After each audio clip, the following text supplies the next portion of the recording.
जरूरी है। नमस्कार, आप देख रहे हैं एमएनएस न्यूज लाइव। आप सभी का स्वागत है। मैं हूं आपके साथ मर्शी। तो आइए जानते हैं देश और दुनिया की तमाम बड़ी खबरें। उससे पहले नजर एक हेडलाइंस पर। ऑस्ट्रेलियाई पीएम अल्बनीज का व्हाइट हाउस में होगा भव्य स्वागत। बाइडेन के साथ चीन और यूक्रेन के मुद्दे पर होगी चर्चा। क्या इजरायल पर हुए हमले के पीछे था ईरान का हाथ? व्हाइट हाउस के शीर्ष अधिकारी ने दिया ये जवाब। गाजा में इजरायल की सैन्य कार्रवाई का हो सकता है उल्टा असर। प्रधानमंत्री नेतन्याहू को ओबामा ने दी चेतावनी। आइए अब जानते हैं खबर को विस्तार से। ऑस्ट्रेलियाई पीएम अल्बनीज का व्हाइट हाउस में होगा भव्य स्वागत। बाइडेन के साथ चीन और यूक्रेन के मुद्दों पर होगी चर्चा। दरअसल ऑस्ट्रेलियाई प्रधानमंत्री एंथनी अल्बनीज इस सप्ताह अमेरिका के दौरे पर होंगे। इस दौरान व्हाइट हाउस में अमेरिकी राष्ट्रपति जो बाइडेन द्वारा उनका भव्य स्वागत किया जाएगा। दोनों नेताओं के बीच चीन और यूक्रेन के बारे में बातचीत होने की संभावना है।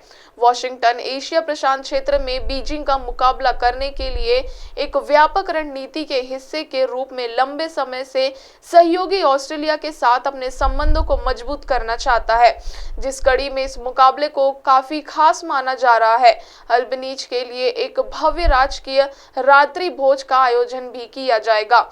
व्हाइट हाउस के साथ लॉन में राजकीय रात्रि भोज अमेरिकी न्यू वेव बैंड B-52 का एक शो शामिल होगा। व्हाइट हाउस के एक परिसर में पहले ही अमेरिका और ऑस्ट्रेलिया के झंडे लगाए जा चुके हैं। वहीं छोटे पेनॉन्ट पेंसिल्वेनिया एवेन्यू को लैंप पोस्ट से सजाया गया है। नजर डालते हैं अगली खबर पर।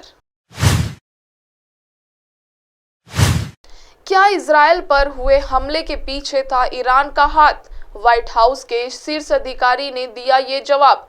दरअसल इजरायल हमास युद्ध के में हमास का समर्थन करने पर व्हाइट हाउस के शीर्ष अधिकारी ने ईरान पर सवाल उठाए हैं।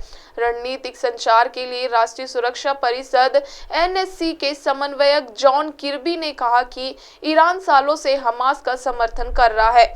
जॉन किर्बी ने मंगलवार को कहा कि ईरान सालों से आतंकवादी समूह हमास का समर्थन कर रहा है और वह तेहरान की मदद के बिना अस्तित्व में नहीं रह पाएगा। एक प्रेस कॉन्फ्रेंस को संबोधित करते हुए किर्बी ने कहा कि तेहरान के समर्थन के बिना हमास वह नहीं रहेगा जो वह अभी है। किर्बी ने कहा कि मैं यह नहीं कह सकता हूं कि हमने एक विशेष खुफिया गतिविधि नहीं देखी है जिससे यह साफ हो पाए कि 7 अक्टूबर को इजरायल में जो कुछ हुआ उसके पीछे ईरान का हाथ था। उन्होंने आगे कहा कि ईरान उस क्षेत्र में बुरे लोगों के साथ बुरा काम करता है। रुक करते हैं अगली खबर का। गाजा में इजरायल की सैन्य कार्रवाई का हो सकता है उल्टा असर। प्रधानमंत्री नेतन्याहू को ओबामा ने दी चेतावनी। दरअसल इजरायल और हमास के बीच चल रहे युद्ध को लेकर पूर्व अमेरिकी राष्ट्रपति बराक ओबामा ने इस जंग को लेकर इजरायल को चेतावनी दे दी है। पूर्व अमेरिकी राष्ट्रपति बराक ओबामा ने सोमवार को कहा कि हमास के खिलाफ युद्ध में इजरायल की कुछ कार्रवाई जैसे गाजा के लिए भोजन और पानी में कटौती आदि इजरायल के लिए अंतर्राष्ट्रीय समर्थन को कमजोर कर सकती है। सक्रिय विदेश नीति संकट पर पूर्व अमेरिकी राष्ट्रपति बराक ओबामा बहुत कम ही बयान देते दिखाई पड़ते हैं, लेकिन इजरायल हमास युद्ध को लेकर उन्होंने इजरायल को समर्थन देते हुए चेतावनी दी है। उन्होंने अपने बयान में कहा, कोई भी इजरायली सेना रणनीति जो युद्ध की मानवीय लागतों को नजरअंदाज करती है, अंततः उसका उल्टा असर हो सकता है।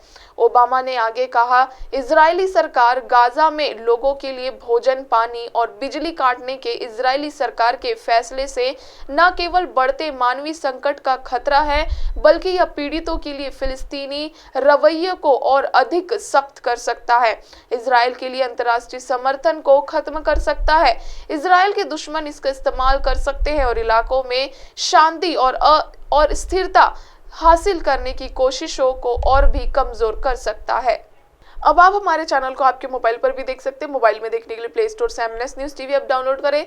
इंस्टा, ट्विटर, फेसबुक और अन्य सोशल मीडिया प्लेटफॉर्म पर हमारा चैनल उपलब्ध है। आप हमारे चैनल को लाइव भी देख सकते हैं www.mnsnewstv.com पर। फिलहाल वक्त हो चुका है दर्शकों ब्रेक का।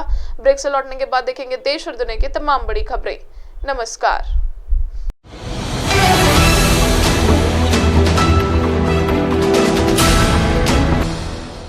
ये है MNS न्यूज नेटवर्क और आप देख रहे हैं MNS न्यूज।